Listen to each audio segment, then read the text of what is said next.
Hi, everybody. I'm Brittany Lewis, a breaking news reporter here at Forbes.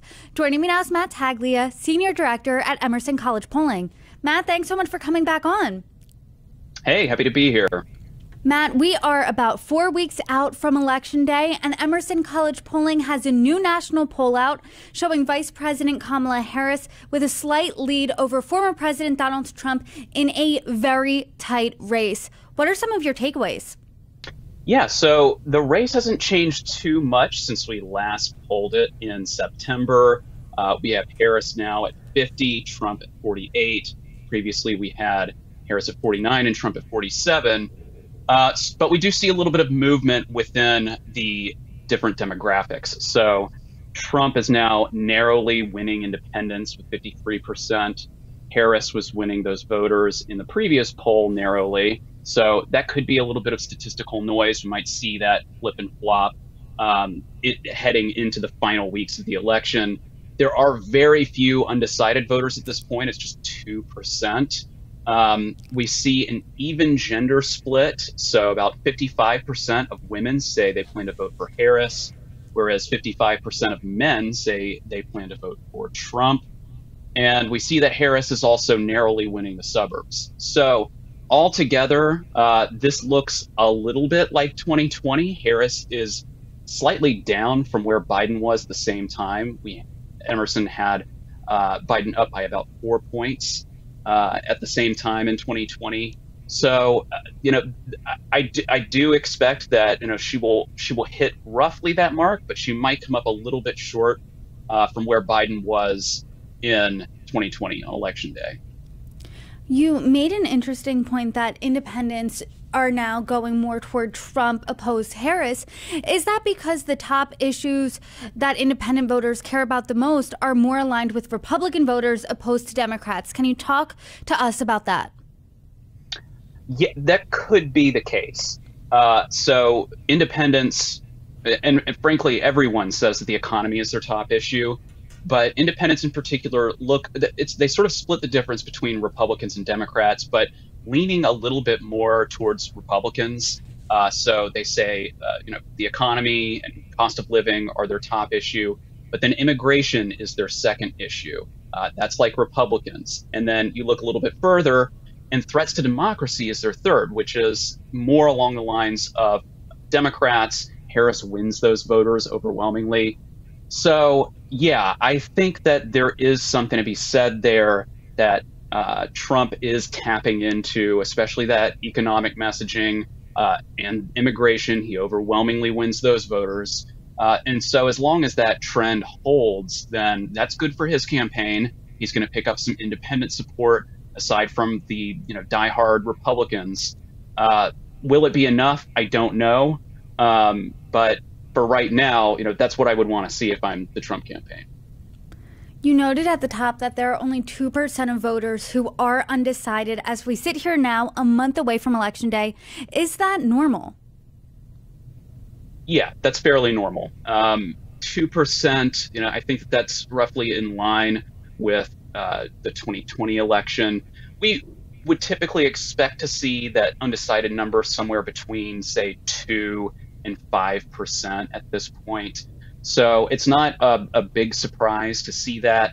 I think what's difficult in having such a low undecided factor is that's not a lot of folks in the poll. So that's a huge margin of error. We can't say too much about them now. Whereas previously, when we had President Biden at the top of the ticket, especially, there was a double-digit undecided number. And so we had a lot more to say about them at that point. I doubt that the campaigns have much more to go by than we do on these undecided voters, but they are out there. They're going to matter, especially in these swing states, and we'll get into that probably next week.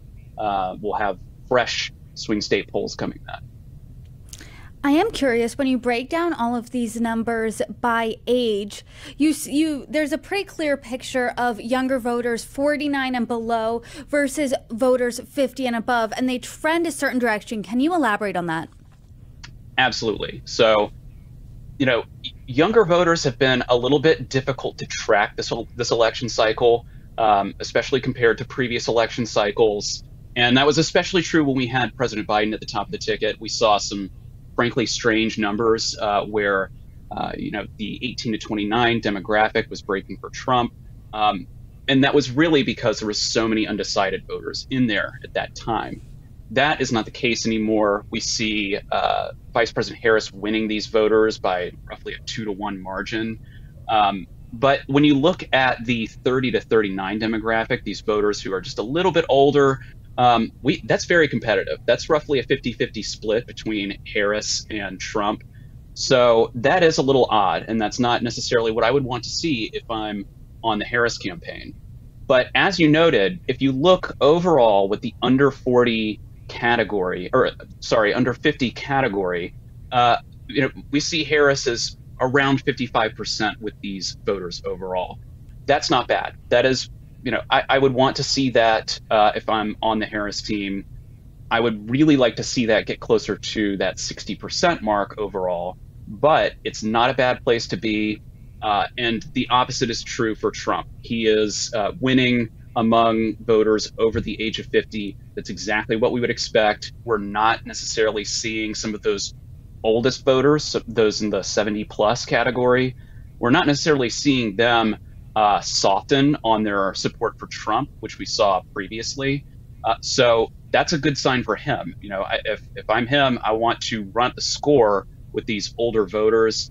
I think he's mostly doing that. And, there is obviously a little ways to go since he's still trailing Harris. But, these are positive trends for him. She's seeing some positive trends, but she does probably need to boost those sort of 30-year-old voters if she's going to get to that same mark that Biden did. I want to talk about the number 2 on the ticket. We have J.D. Vance, a senator for Ohio, who is Trump's running mate.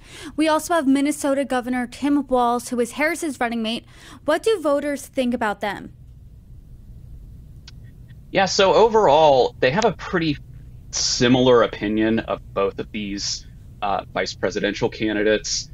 And just to note that this poll was fielded mostly prior to the debate. So, I think that we probably would see a bit of a shift, if we fielded a little bit later. But, overall, we see that Vance has improved his favorability. He was really struggling previously. Now he's neck and neck with Walz. And, that's especially true among women. He had a problem with female voters. That seems to have been corrected slightly. And I think that just given the nature of the debate, the fact that, it was policy focused, I think everyone sort of agreed that it was fairly civil. I would expect that perhaps both of their numbers will increase as a result of that on that favorability scale. And, that seems to benefit Vance more with Walz just having had a higher baseline. I am curious, how much do those favorability numbers really matter? Because the same question could be said for the debate. How much does the vice presidential debate really matter? Does it move the needle? Does it change the hearts and minds of this 2% undecided or someone who's firmly in the Harris or Trump camp? And it's hard to say. I think that we will see maybe next week when we get into some of these swing states if it's had any effect at all. But typically, we don't see that much of a bounce for either candidate at the presidential level following the vice presidential debates. So, I'm not expecting anything massive. It could have a limited effect among some of those really diehard voters who, frankly, had probably made up their mind already. So we might see increased favorability. We might see maybe even increased engagement from some voters who weren't quite as tuned in but heard something about the vice presidential debates. But for now, it's hard to say. I'm not expecting anything massive, though.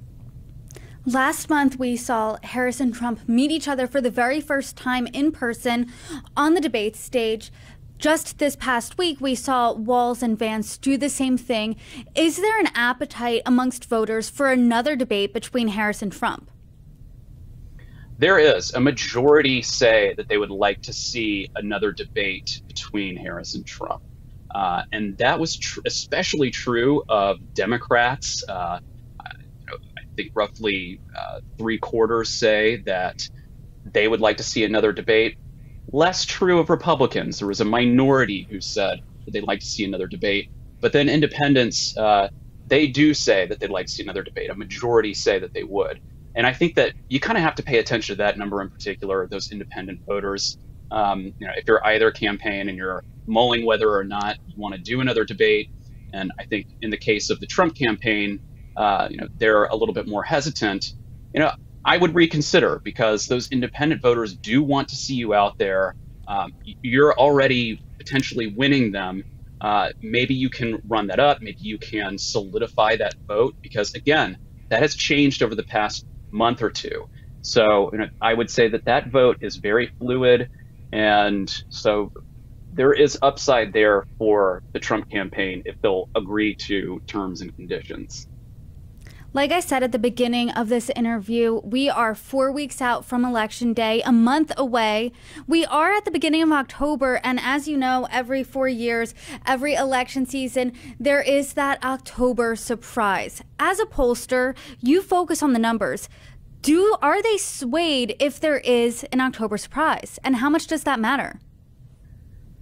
Oh, well, it does matter. I think it does. In 2016, especially, we saw some evidence that James Comey reopening the investigation into Hillary Clinton's emails, that may have had an effect. We saw some tightening in the polls back then following that announcement and leading into Election Day. So I think that it can have an effect. It does have to be a seismic event for it to have a substantial effect, especially in the age where we have early voting. In some states, ballots have already been mailed. Early voting has already started.